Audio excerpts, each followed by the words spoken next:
All right, we've kind of leveled off on people joining, so we'll go ahead and get this thing kicked off. So, welcome to our Data Privacy Week webinar on privacy settings in your favorite apps. My name is Cliff Steinhauer. I'm the Director of Information Security and Engagement. This webinar is sponsored by Sensi by Copeland, and joining us from Sensi is Steve Stanzi. And we also have Jennifer Mahoney from Optiv. Thank you both for joining us today. So today we're going to talk about how to take control of your privacy by using app settings and kind of also understand a little bit about where all this data comes from and the devices that we're using and how those get involved as well. So this week's theme for Data Privacy Week is, of course, taking control of your data. So this theme is all about empowering people and organizations to make informed decisions regarding the data that we're sharing, who we're sharing it with, and how to take control of whether or not we choose to share that data or not. So one easy way to take control of that data is, of course, by adjusting the settings on our phones and our apps that we're already using. So Jennifer, I'm going to start with you. So what are some common settings across devices and apps that users can change right now if we want to help keep our data a little bit more secure? Yeah. Well, I think the first thing is location tracking. On our phones, uh, you know, the kind of the overall setting in your phone, not app specific, but on your phone, location tracking. And that's the kind of the first thing that comes to my mind.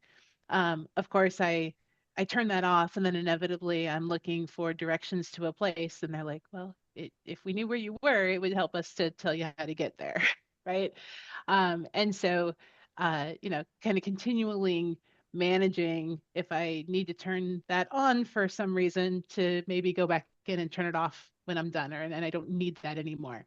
Um, and then for our applications on our phone, the websites that we visit to, cookies, the just the pop-ups, again, just kind of the basic things that websites and applications are asking us for. There are inevitably data sharing settings. What information are you okay? You need to submit a certain amount of data in order to use an application and have it function the way that you're uh, the reason that you've downloaded it, right? The reason that you're engaging with it. Um, but to evaluate when you are getting the prompts to approve sharing information, does that app need all the data it's asking for? A lot of times you can go in and be more specific where an application says it needs access to or it wants access to your microphone and your camera and your contacts and your clipboard and your whatever it is, um, to function. And in order to do the thing that you are signing up or engaging that app to do, you can go in and be more specific about choosing the specific settings application by application of what that actually needs, right? And to take a more individualized approach instead of the blanket approvals that they ask for. Absolutely. Steve, anything to add? No, I think I think Jennifer did a great job on that one. Yeah. Awesome. Yeah, I've definitely gone through and audited my own settings for my apps, and I realized like, why does this app need my microphone? Why does this app need my camera? Or, maybe I'm wanting to view social media, but I don't want to post anything on social media. So I'll turn off certain settings like the camera and the microphone, and contacts and things like that, so that the app isn't taking those things from my phone when I'm not realizing Contacts it. Contacts is the big thing for me that I think kind of sitting in a privacy role and evaluating why what Right, am I right. doing, right? Yeah. I'm not sending data to contacts from whatever this thing is. Why? And that is a setting that I do pay close attention to now because my friends and family and work colleagues aren't signing up for the application that I'm using, right? Right. But to pay special attention to. And for us to kind of recognize that we have that additional level of control, it's not just kind of the initial approve all. You can go in and kind of individually address some of those things. Hmm. Yeah, one that really surprised me was an encrypted messaging app that I wanted to try. And it's like, oh, let's get all your contacts so that we can find how to match them or how to find them to message them. And I thought that was an interesting kind of like, I'm using this app for privacy, but then it's also wanting all my contact information. So I thought that was kind of weird. Um, okay, awesome. Well, definitely like that's something we talk about at NCA a lot is going in and looking at your settings and making sure that you're actually comfortable with what the apps are requesting access to. Um, you mentioned like cookies and things like that. Like what else can we do other than app settings to kind of like lower our digital footprint in that way? And like is it a setting in the browser? Are there specific browsers we should be looking at using? Well, definitely. And I'll jump in and Steve, course correct or layer in, but there are browsers that are designed to put privacy first. Incognito mode is in Google Chrome is not as incognito as the name would imply, and it does have a warning when you open it up that says this is what we track and this is what we don't. This is what your employer can still see or your, whatever can still see and track. Um, it, Browser DuckDuckGo is one that is, privacy forward. Um, and the browser settings also there's a I'm drawing a complete blank. Uh, the universal opt out that help me. What's the acronym? Uh, Uh, but do not track or something? Or is it the do not. It's like the GPC, the Global Privacy Consent opt out, and it will come to me at some point during this webinar. But okay. uh, in certain state privacy laws, there's expectation that organizations will recognize those global opt-outs, and most of them have been stayed. That there's a burden that business has put forth that it's going to be quite difficult to be able to recognize these things, and so enforcement of many of those have been stayed. But there are things that settings in your browser that you can do kind of that universal or attempt that universal opt out, and some will acknowledge and some won't, and you'll still get those pop-ups and requests for data. Gotcha. Okay. Anything to add, Steve, before I go on to the next topic? No, I think we're good. Yeah. Okay, thanks. All right, so moving along to devices. So we hear the term Internet of Things or IoT.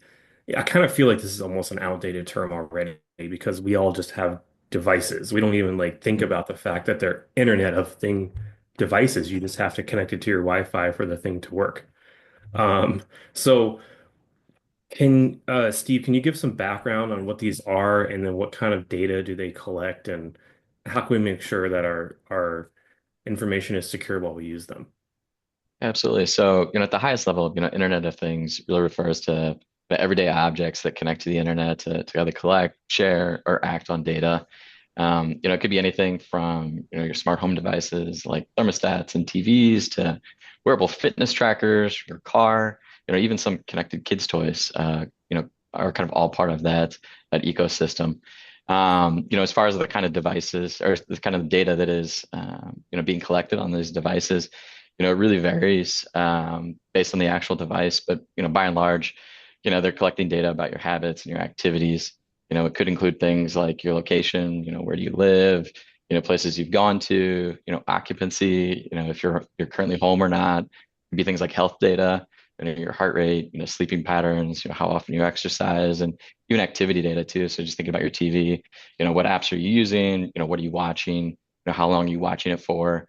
The list can kind of go on and on depending on the device that you're using and connected to the internet. But as far as ways to make sure your personal information is secure while you're using them, a lot of that really starts before you even purchase the product. You really got to read up, ask some questions, read about the privacy policies to understand what data is collected and how it's used. A big one I like to ask is, is it being shared with third parties? Because there's definitely devices out there that share your data, with advertisers or partners, outside of that organization. So asking that question is big. And we actually, at Sensi did a data privacy study that we released earlier this month. And it actually showed that data privacy policies are consistently the least researched item from before purchasing a product. So, it showed only 14% of people look into a manufacturer's data privacy policy before they purchase a product, and more than half, 52% of homeowners, that had a smart thermostat didn't even know how the data was being collected from that smart thermostat. So, it's definitely something to look into. There's definitely, I think Jennifer mentioned, several ways to kind of help protect yourself from, minimize your data being shared. I think maybe a few more things to kind of add to that is, obviously turning off those unnecessary features, but separating your smart devices from your main Wi-Fi network is a good tip as well too. When you're able to kind of put all your smart devices on a guest Wi-Fi network, if one of those did get hacked, it helps separate you from things like your laptop that might have more personal data on them. That's a good step to take, but really just the best bet to protect yourself is opt for privacy focused brands. We like to tout at Sensi that we're privacy first. We're clear about what we do and don't do with our customers' data. But there's a lot of companies out there as you start to kind of look into those categories that are offering the same thing now. So Um, Absolutely. So anything to add, Jen? Yeah, Jennifer? yeah, first of all, shout out to the person who confirmed global privacy control is the thing that I was trying to think of. Thank you very much, GPC. Yes. Um, and the the settings, the not the settings, the privacy notices, your point, Steve. Um, we all, I mean, sitting in the privacy field, I think we can all admit to clicking through and not taking the time to to read the notice ourselves, right? My my sister wanted a step tracker for my oldest nephew, who at the time was, I think, 11, when she kind of mentioned this was on his Christmas list, so he could participate in like a step count challenge at school. All right.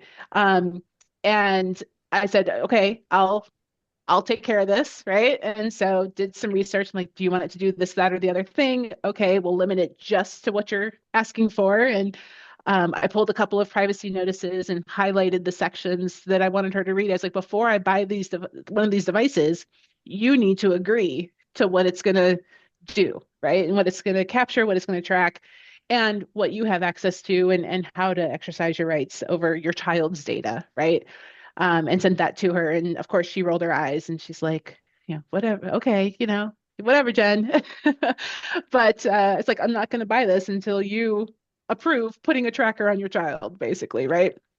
So, and you mentioned knowing whether you're home. Certain devices that know whether there's occupancy in the house, and of course, if you rent a house on, Airbnb, VRBO, they have to disclose if there's a video camera on the property, things like that.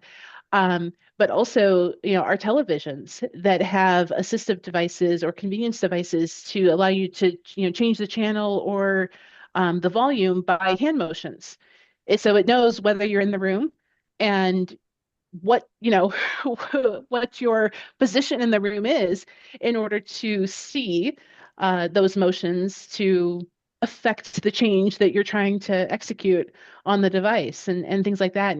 And I think people a lot of times are really unaware of those types of capabilities that seemingly innocuous devices or devices that we have had in our homes for decades that now have, connectivity and Bluetooth, and this is assistive capability and AI built in, that as technology improves, while it's a familiar device by its function, has all these other things that have been added on over time that folks just simply aren't aware of. Yeah, my brother-in-law just got a new TV and he said that you can just tell it to turn on and go to Netflix or whatever. And I was thinking like, okay, so that means there's a microphone on the TV that's always on listening for him to say that. But it's probably potentially also hearing other things. I mean, so this is addressing a couple of questions that we had in here. Like, isn't this kind of paranoid, the idea that apps are listening to us while we're not using it? And then somebody asked about Alexa, is Alexa listening to us talk in our home, or is Siri or Alexa a risk to consumers from an ongoing information gathering, perspective? What are your comments on those tools or devices that are kind of like always on and listening for your command? I can step in first. So in order to respond to the command they've been trained to listen to, they have to listen for that command, right? So are they always listening? Yes.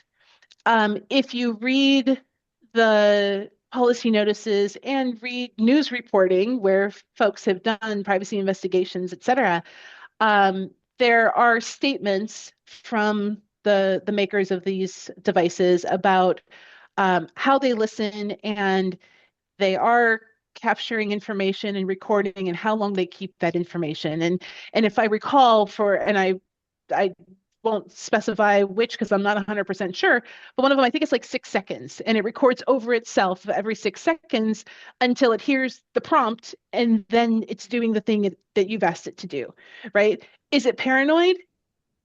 Maybe, but it's true. Is it paranoid if it's true, right? Like, so they're listening in order to be able to execute what they've been trained to do, is kind of the short answer there.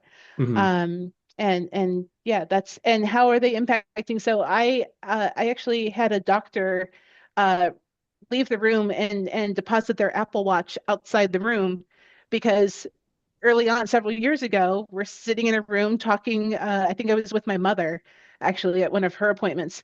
And the Apple device answered a question that I asked. And I was like, no, no. Like, wait a minute, take it off. Right. And that's a consideration too. They're always listening. In what environments are those listening? Because it doesn't have to be your device that you have authorized to listen to your conversation. It's everybody around you Hmm. that could have these devices too. And I'd jump in and say, I think listening is one thing, but there's a lot of data that, is being listened to as well too, that might be more scary or, a little more scary than, just the voice commands that it's listening to. When you start to kind of dive in and see the different points that it's tracking, I think that's sometimes a bigger concern. So What are some of those points? So, like, can you be specific? yeah, just like I mentioned earlier, kind of occupancy, knowing when you're home or not home in your house, tracking health data points and things like that. There's a lot that it is, being tracked in the background that you might not even be aware of. So Hmm. Hmm. Yeah, I think of it as I don't have a an assistant in my home. I don't have watches or assistants. A lot of security and privacy professionals do. Um, it's interesting to me just to think about it, and let's think about it from kind of an uneducated perspective. If we would invite somebody to follow us around every single place that we go, they're following you into the bathroom, they're following you into the bedroom, they're following you, like, right? And would we agree to that? And then to think about the things that we agree to with the devices that we have, the telephone that we have in our, ubiquitous telephone that is attached to us as an extension of our brain or an extension of our hand. And it's always with us. And so to be aware of if you kind of think about it in that sense, where you always have somebody listening, you always have somebody kind of following you, there are privacy protections in place, there are security protections and guardrails in place. But be very aware, reading those privacy notices, limiting where you can or where you choose to the data that is collected, tracked, and shared. Um, and those notices will tell you information that you may be surprised, or the people in your family who, because all of us on this call are educated, right? We're reading those notices and we're very aware. But when your family says, I was just talking about this and I saw an ad on my phone, and how does that happen? You can tell them how it happens, right? With the tracking settings and ways to minimize that.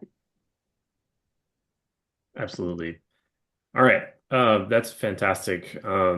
This is a great conversation. So, um, are there any examples of data that individuals might not be aware that they're sharing with their devices and apps? And why would our apps collect this data and what are some of those devices? This one's for Jennifer. Well, I think Steve already kind of touched on this, right? Yeah. Um, And in talking about the settings, Cliff, you mentioned it. You know, why does my privacy forward encrypted app need my contacts list? I'll tell you what contact I'm trying to reach, right? I don't want to give you everything Yeah. just in case, right? Um, and so, I think access to your contacts is one that I mentioned earlier, kind of surprised me when I really started paying attention to these things. Um, Occupancy, Steve, that you mentioned, there are devices in our homes, connected appliances in our kitchen. Um, why do I need Bluetooth on my dishwasher? You know, things like this that convenient, cool. I know when my dishes are done, or I can get a notification on my phone that my dishwasher is done. Do I need that? And this is also, kind of jump the gun a little bit here. Um, just because something is capable or can doesn't mean we should or need, right?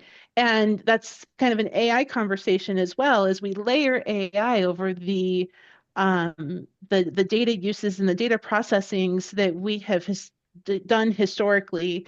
We step up from machine learning to LLMs to generative AI, and the things that are coming next as this technology just continues to evolve just on an exponential pace. um, the data that we are collecting, sharing, about ourselves, about others, uh, layering that in, kind of the exposure becomes very quick and very large, very fast. And so to be very data aware, I think is super critical in this moment in time, just with the AI revolution that we are experiencing right now. Absolutely. Steve, anything to add to that one? I think we're good. Yeah. Okay. All right. Somebody asked about, and this kind of goes back to the listening and maybe seeing an ad for something you were talking about in your kitchen next to your Alexa device. But when you search on Google or in a search engine, and then you see ads about that thing, talk a little bit. I don't want, this is a long subject we could get into for a lot, but how does that work? Like, what is going on there? Yes, I can jump in and kind of answer that. So, that's really kind of the data being passed back and forth. It's tracking it in different channels, different devices, collecting that data and then starting to kind of feed that overall picture of kind of who you are, what your interests are. And it starts to get into a little scary scope, sometimes, as you go down farther on that path and feel like, the things around you start to know you, really well. So. Yeah. And I'll jump in there too. Search engines and social media are free services, right? So they have to do something to monetize that service to you. And advertising is the main driver of internet revenue for decades, right? So the search engine is the probably the most obvious way to collect data about people that they can then turn into, hey, this person was searching for X interest or X product. We have advertisers who want to sell that product, so we're going to send this hopefully anonymized usage data to the advertisers and they buy it up and put ads out that you're going to see within the results and within social media. So a couple people asked about what happens when your friend shares their contact information with an app and you're one of their contacts. So you're a third party to this whole thing. What does that impact that third party person? They have granted access to your information as their own information, right? Um, there's a new feature on Instagram where when you're looking at the reels on Instagram, it now shows you who in your friends have also seen and interacted with that.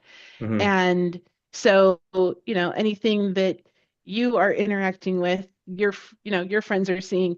And it's just disclosing more and more aspects of who you are as an individual, whether it's your contact information itself, whether it's your preferences when you're grocery shopping, or what appliance brand you're searching for, or then there could be disclosure of medical information. If there was a doctor or a medication, a medical device, right, that you're interacting with. So you may now disclose, hey, I had an interest in this thing that serves a medical need that other folks didn't know about you before, right? And so this interconnectedness of all of the things that we interact with, there is great value and great opportunity, right? And there are situations where things are critical in order to enable people who, might need accommodations and things like that, right? But then, there's this need to know where, while the intentions may be pure on the forefront and wanting to bring people together and build relationships, et cetera, um, there may be unintentional impact that either the organization, the social media platform, the individual kind of browsing that and interacting with the information didn't realize could happen downstream. And time will tell as we continue to kind of shrink our world and expand our global footprints, our data footprints into that world, what additional impacts that we haven't imagined yet could be, right? Yeah, I'm gonna jump into. I'm a big fan of products that offer the connectivity when you want to, but don't require you to. I think someone mentioned earlier that talking about how Sensi offers connections to Amazon and Whoosh and some of that, and I think the big difference there is it's optional, right? It's there for customers that want to, that understand the data implications and what that is, but we don't require that of our customers. I think that's a kind of a big differentiator for some of the products that exist out there. 1,000%, Steve, because your option to opt out is to not use that product, right? Mhm. Whereas your product will still function to do the thing that they bought it for, and you have the option to opt out. I really appreciate that. Thanks for making that a clear point for us. Absolutely. Somebody asked, I think, an interesting question, and I'm thinking I'm going to use this one as our final one. But so, is it possible to have any balance between wanting to participate in innovation? So, being a part of the AI revolution, using these cool new devices, and having this, more convenient, connected world. Is there a way to balance wanting to use these devices with keeping our data and privacy protected? Or are we always going to be sacrificing giving up our data and our privacy for the ability and the privilege to use these oftentimes free services, right? Like, because a lot of apps or a lot of AI services right now are free. So are we always going to be having to give something up in exchange for these free products? So there's a there's a Q&A in here that starts off, if data is the new gold. A Yeah. 1,000%, right? And Cliff, you mentioned when the service is free, you are the target, right? Your Yeah. your data, your interactions, you are the target. Um, will there always be a trade? Your option is to not participate. And for many things, there are privacy forward options. Um, and however, I guess I should say, however, for many devices, applications, services that we sign up for, data is the currency, and your option is to opt out. And I think, for um, in many cases that won't necessarily be an option for us. Yeah. Um, but so um, ad revenue is money. Money is king, right? But and the data that drives ad revenue is the gold. And so there's still a lot of uh, things to think about and ways to improve privacy posture. I think in the meantime, for those of us that are interacting with applications, devices, etc., uh, do so with eyes wide open. Read the privacy notices before you buy the product. Do your research first, and just then be aware so that you can manage and minimize where you choose to. think it's good for consumers to be vocal too. I think, we need to be more vocal about this and push these concerns. If you think, a couple years ago, companies like DuckDuckGo didn't exist, right? That came as a result of the concern for, search engines and privacy. Web browsers like Brave, all of those things have kind of come as a result of, people, voicing their concerns and pushing back on some of this data collection. So I think, it's on all of us too to start to push that narrative and make sure that concern is known. Absolutely.